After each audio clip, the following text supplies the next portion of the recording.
Hello everybody, welcome back to Cooking with Mike. I know it's been a long time, sorry about that, but I'm back. Today I'm going to be making a beef bolognese sauce with some pasta. I know traditionally it's made with like a ground beef or a ground pork, but today we're going with underblade chuck steaks.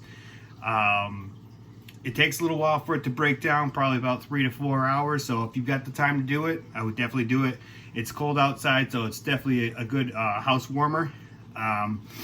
So to get started,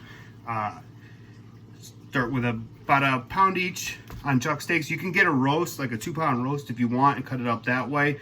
I just find this a little easier, a little quicker, and where I bought it, it's the same price, so it really didn't matter. So I went with the steaks. You're gonna want a couple of small to medium carrots. Same with celery. You want a couple smaller stalks. You're not going to want all of this garlic, but maybe about 4 cloves or so, a small onion, some tomato paste, a small can of tomato sauce, about a brick of butter. You don't have to use the whole thing, but you know, just to have it on hand for the recipe. You're going to want about 2 cups of white wine of your choice. I use white cooking wine. I know a lot of people are like, it's salty and all that. Well, it's for cooking, it's not for drinking. So then about a cup of milk. I'm trying not to spill it here. And then some celery salt, some parsley, granulated onion, granulated garlic, some black pepper, and some salt. That's it. It's pretty simple, really. So I'm gonna start getting everything all set. You're gonna want to dice these up pretty good. You'll see once I get everything done. That's my cat Moo. I've already done 4 takes, so I'm not doing another one. She says hi. So let me get this all put together, and then we'll start cooking.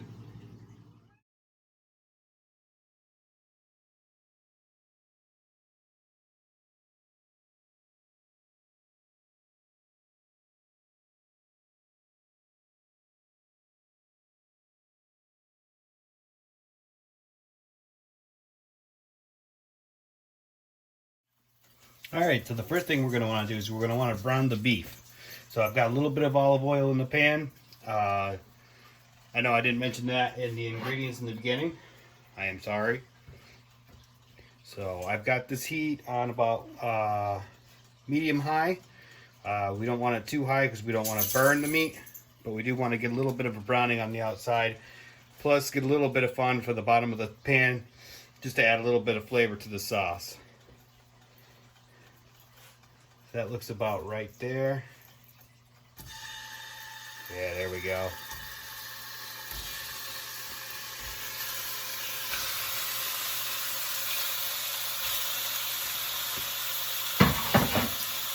Now this cut of meat is very fatty, which is going to work for us in a lot of different ways. 1, it's going to add a lot of richness to the sauce. 2, it's going to break down a lot quicker than a leaner meat would. And it's just going to impart a lot more flavor into the sauce. I would definitely recommend this, which is a chuck underblade, as I said in the beginning. If you don't use this, maybe use like chuck shoulder or ribeye or something with a good amount of fat to it. You know what I mean? Good marbling meat. You really don't want the super lean stuff like round or you know, any of that kind of stuff. It'll break down over time, but the flavor just won't be there, and it'll take a whole heck of a lot longer.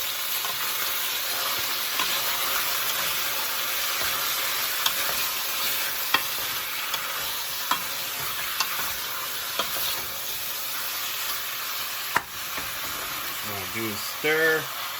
Let it sit for a second, maybe turn the heat up a little bit. Still a medium high to lower high. What we're really trying to do is make that fond on the bottom. Add flavor to everything. Add a little bit of salt and pepper Don't go too crazy.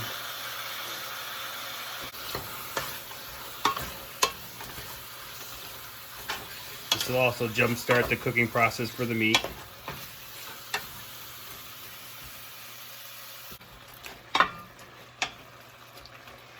Alright, now that our sausage, our meat is pretty well browned on the outside, we can start pulling it out.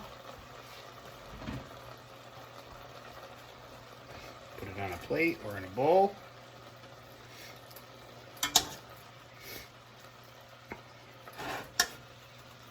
Alright, we're going to let that juice reduce down a little bit in the bottom.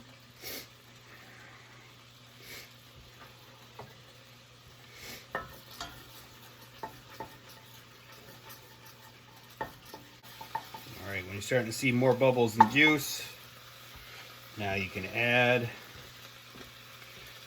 your vegetable mixture, which is the garlic, the onions, the carrots, all chopped up nicely. A little more salt to those.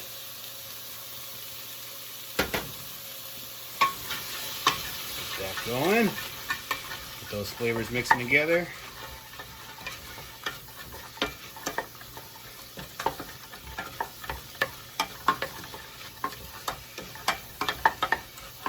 See, this is a lot like the beef stew, but different. This is more of an Italian beef stew, I guess you would say, that you would put over pasta. And when it comes to pasta, you're going to want a bigger, heavier pasta.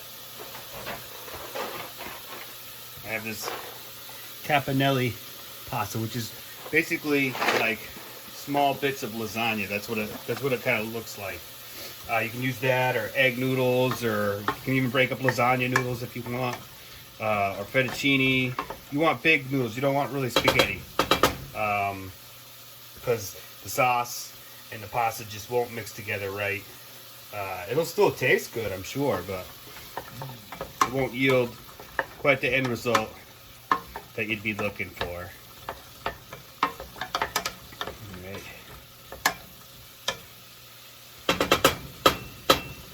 Slip down a little bit longer, maybe another minute or so.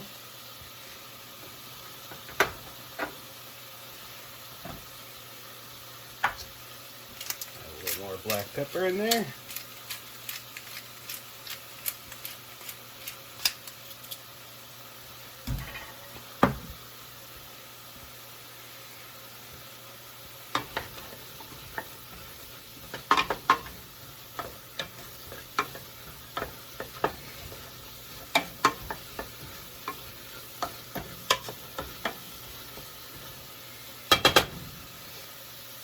Right. Now we're going to add our meat back in with the juices.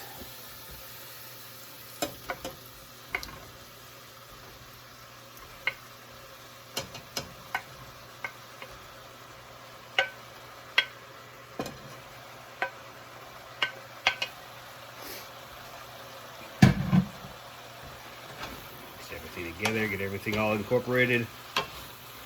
Let everybody meet, say hello, hi, I'm carrots, hi, I'm beef. Here's my buddy Celery here. Mind if he comes along? Yeah, sure, why not?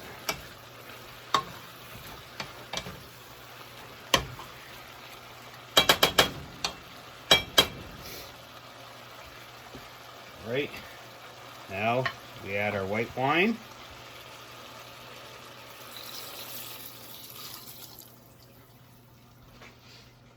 Now before you add the milk and everything else, you're going to want to let this cook down a little bit. Maybe turn the heat up more towards a high. Get this bubbling a little bit. Alright, so now this has been boiling a little bit. You want to let it boil for a couple minutes just to kind of get the alcohol to cook off a bit, because you really don't want to add the milk in beforehand, otherwise you're going to get some curdling action going, and nobody wants curdled milk in their Bolognese sauces. That would not be good. So I'm going to give it another half a minute here, give it another stir, so I can still smell that alcohol. I really don't want milk chunkies in my sauce here. All right, now we can add the milk in. We've had a couple minutes to let that wine boil a good amount of the alcohol content out. So a cup of milk, whole milk is what I use. You can use other milk if you'd like, but I just like the richness that the whole milk brings.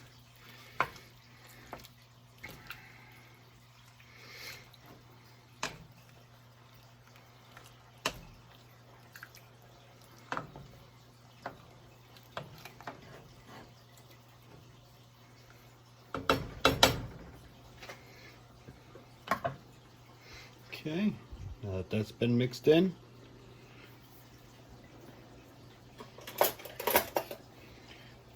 add in our tomato paste.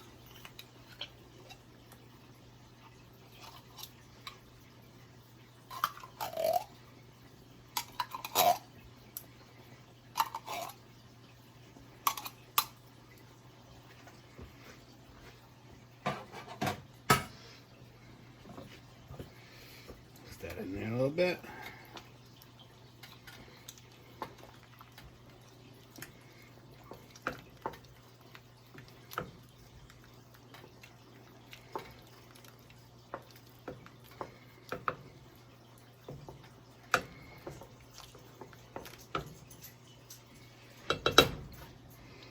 We'll add our can of tomato sauce.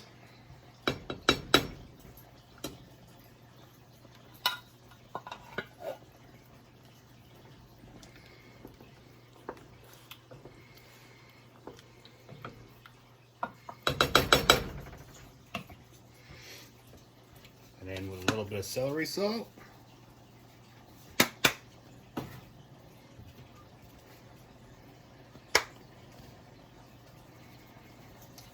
A little bit granulated onion.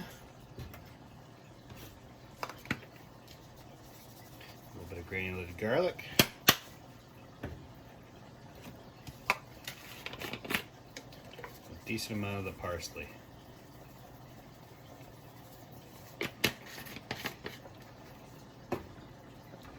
Shakes more salt. Give it a good stir.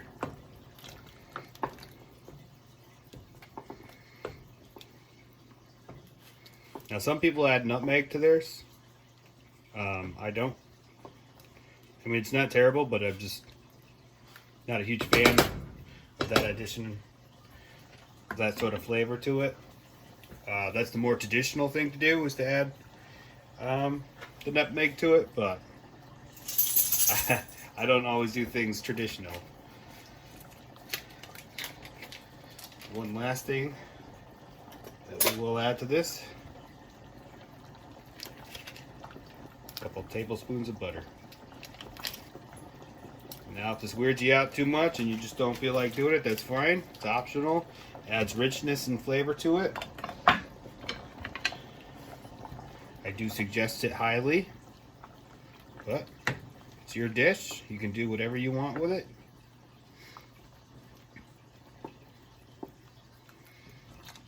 See, that disappears pretty quickly in there.